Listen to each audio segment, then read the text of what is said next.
ке има ли можност тоа обвинителство да се ослободи од такви преварантски работи? И кога беа финансова полиција кај мене дома, вика ќе одиме кај синовите ваши да вршиме врете. Зошто кај нив? Јас таму не сум веќе 5 години. А да јадете тоа што не се јаде и ти што ти кажале. Јас сум одмурен паднат, децата ќе се ги инволвирам.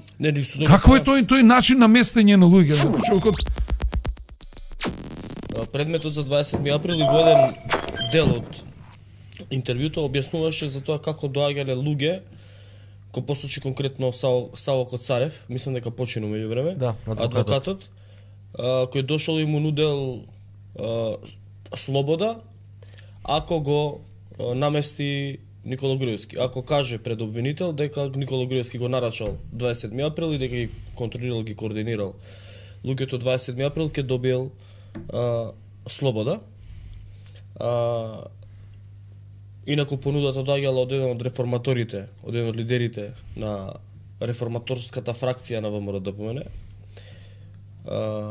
Сега како реформаторската не разбирам. Нели има реформатори во ВМРО-ДПМН, имаше фракција реформатори, таму беа Бунтур, Александар Михаловски, Коста, како се позива? Кој адвокат имаше? Богданов, и Алек Михаловски адвокат и Костадин Богданов и Бунтурот и уште неколку мина беа таму.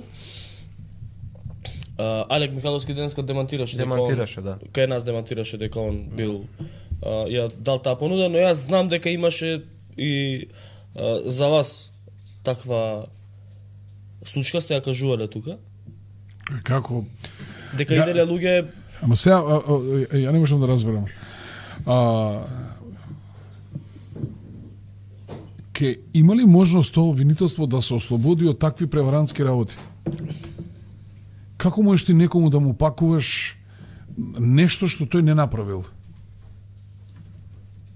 Значи, зборувам јас одат од стан во стан.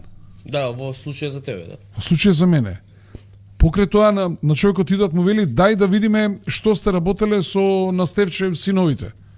Што сме работеле со Настевче синовите? Сте имале одредени сделки. Ја викам поима немам дека Настевче синовите имаат фирма. И кога беа финансова полиција кај мене дома, вика ќе одиме кај синовите ваши да вршиме врете. Зошто кај нив?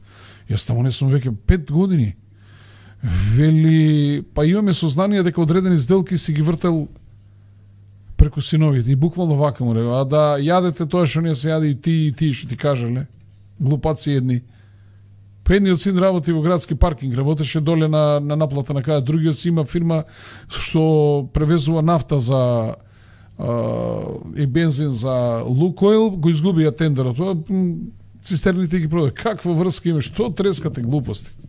И сега, тоа, па сега барат во делот на градежништвото нешто. Не. Јас сум одмурен паднат, децата ќе се ги инволвирам со градежни...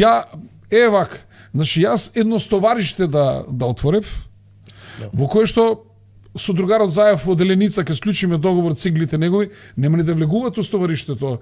Откај Заев директно ќе одат на градилиште и само по едно денарче нека останува. Од цигла. По едно денарче нека остане од цигла. Тоа се милиони упрашања. Че ја никогаш таква работа не сум, нити сум сакал децата мои да ги инволвирам во тоа што јас работам. И сега, покрај тоа му барат 10 години да видат уназад што работел. Одат во зградата стан на стан звонот, гледат да нема некој мој близок или роднина. Истото тоа го прават и во друга фирма, истото го прават и во трета фирма.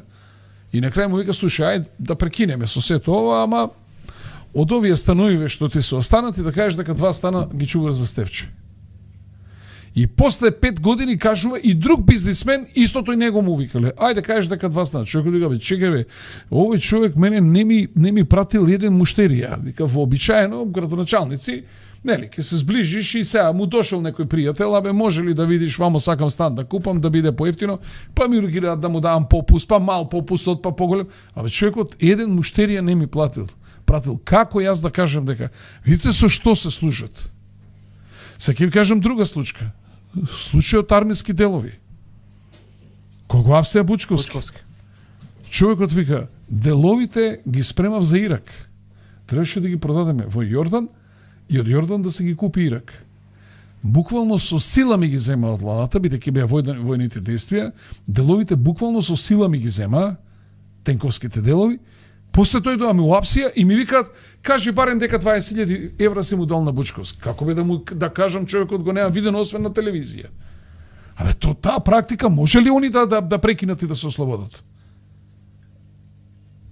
Не, исто Какво е тој начин на местење на луѓе? Човекот, ти вика, ја човекот не сум го видел. И што направија? Му пропастија на човекот фирма од 450 луѓе. Како бе тој однос? Тоа не е еден случај, кажи дека овој ти дал. Па ако си истражител, најди си работа, што тераш луѓе да лажат, да клеветат.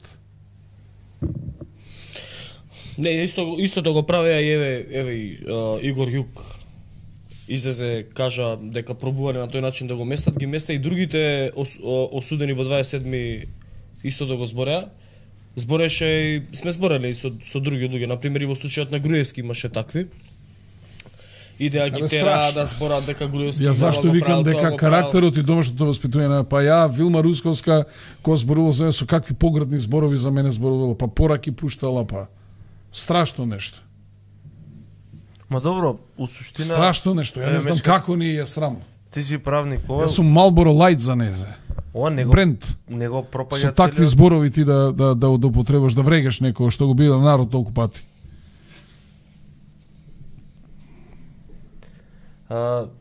Не ги пропаѓа овие случаи. Значи, ако некој договарал да се мести некој у процесот, и биле злоупотреб, нели го уништува целиот случај? Не бе завршено е тоа, досудено, пресуда, правосилна, апелација поминало, врховен поминало. Се не може ли да се ревидира? Може да има одлука за повторно судење, ама тоа е ново судење. Не, треба совет на обвинители да се отвори предмет за овие што тоа го правеле, дали се вмешани обвинители, не да се отвори истрага комплетна. Како тоа вие сте? Тоа значи бидејќи он не прифатил, тогаш дојде му и од казна и од све живо. Кои се тие практики? Например, кажи Груевски. Па сите да кажеме, што год нешто ни се случува, кога ќе приведеш у суд, све каже бе Груевски, со него договори. Да, не е тука. Избори си. А од вас бара нешто да зборите против Груевски? Имаше такви непристојни предлози? Не сум бил инволвиран во случај. Кај мене моите вработени исто сите што ги приведоа во финансова полиција, сите ги тераат да кажат дека јас сум им рекол тоа што е направено, дека јас сум им рекол. На сите до еден. Добро. А Вилма Русковска што зборела против вас? Мислам, која Па и била... пораки, пошто со какви зборови поградни, срам да ја биде. Што зборела Вилма? Се, ајде. Нема Нека крши главата, ама. Мртва природа. Не сум ја тие што, ајде, сега на незеке. Да. Заслужила. Се виде незиното. Колку она била, која другарче бил Боки. Еве еден пофалба, кажете му на Стефче, топ се лед светлата на улица во Бардовци. Не само во Бардовци, сега вака, што ми Само вели вака, само оптичкиот ми го скина кога ги менја. Да. Тоа се вика колатерална штета. Да. Нели кога гаѓаат русиве со ракети, гине некој цивил или обратно овие, покрај војните гинат и цивилни жртви. Има и тоа се вика колатерална штета. Сега вака, пријателе, да знаеш. Лед светлата, Батестевче ќе ги намести негде за 1.500.000 евра.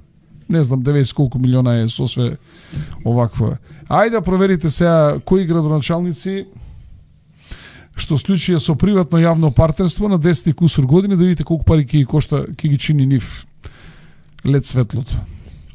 Па не знам, у Куманово, например, ќе коштаат 11-12 милиона. Не знам дали е Куманово, да видите колку ќе Па кошта. не, јас знам каде има. У Куманово 11-12 милиона коштаат, у аеродром мислам дека 9 милиона. И сега уште една работа. Се сеќавате кога имавме осветлување преку една светилка, кога енормно се качи цената на електричната енергија, па таа заштеда не ја однесов дома, еве вие сега во лед светлата. Пред нова година имавме 23 милиона да платиме тоа што инсталира, ги плативме. Сега треба 40 милиона да платиме, 30 веќе ги исплативме, уште 10. сега штом ќе го изработат се што е предвидено за оваа година и тие 10 ќе ги добијат и наредната година уште 37 и све платено ќе биде. И имаме комплетно заменето ново светло со автоматики во ормарите. Значи до 12 сат или до 11 колку ќе биде, ако е светилката 35 вати, од 11 тамо кај што има пешачки премини, значи кај што е битно да има добро светло, ќе биде 35 вати, меѓутоа после 12 ќе биде на 25. Ако е 25 после 12 ќе оди на 10.